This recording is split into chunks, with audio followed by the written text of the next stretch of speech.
Ready? All right. Good morning.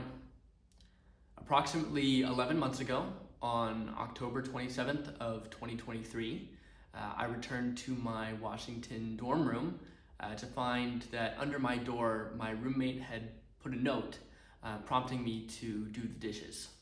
When I saw it at that time, I really was shocked and quite frankly appalled because it really didn't occur to me that I could be in the wrong in that situation, and thus I wrote a fairly angry letter in response. In that letter, I had promulgated the idea that I had been unfairly targeted in that note, which was written by my at the time roommate, Duncan Mortimer Brown. In that note, I also did have choice words for him, at one point referring to him as, quote, an impotent fool. I had been living under that sort of false pretense that I had been unfairly judged for about a year when this past Wednesday, September 18th, 2024, I returned to my dorm room, now in Ireland, with completely different roommates, and found a note sitting above the sink saying, quote, "Da fuck is this?"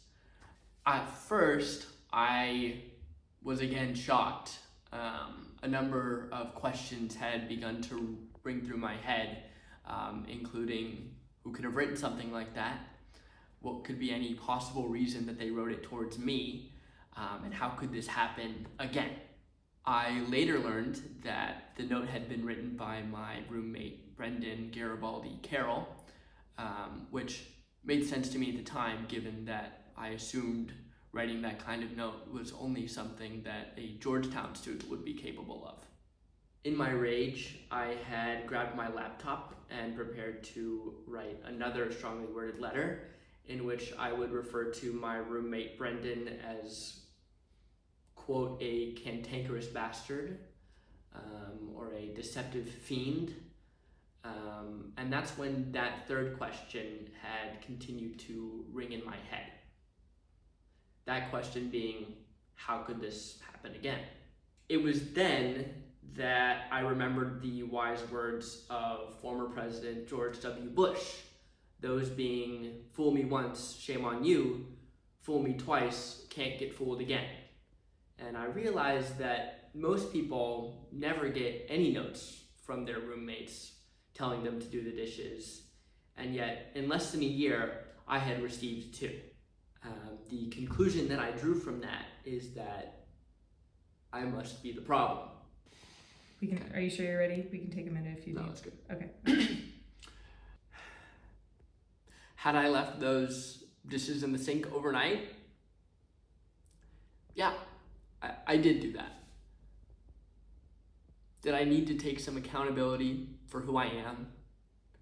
For how I treat other people? The answer to that is yes. And so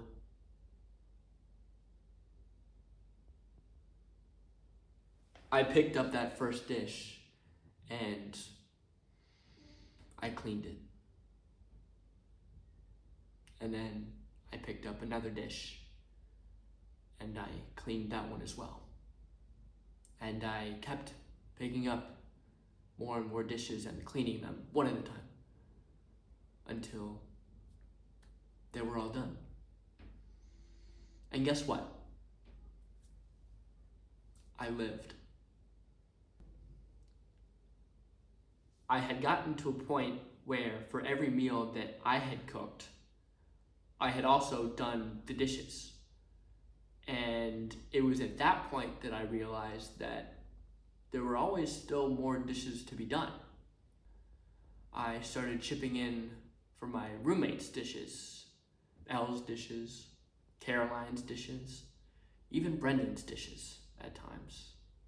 I started going down the hall to ask my neighbors if they needed help with their dishes. Usually they said, no, who are you? But I haven't always been the kindest or most considerate person to the people around me. But what I can say is that this whole ordeal has taught me not only to be a better person, but to be the best person. That is why I am proud to announce my candidacy for the GW-SGA Senate. Modern problems require modern solutions. That is why I'll work hard to make sure that tuition continues to increase faster than inflation, that there is more mold in dorm vents, and that there's less air conditioning on the VEX. A vote for Declan is a vote for more of the same. Thank you for your support. Is that a wrap? All right.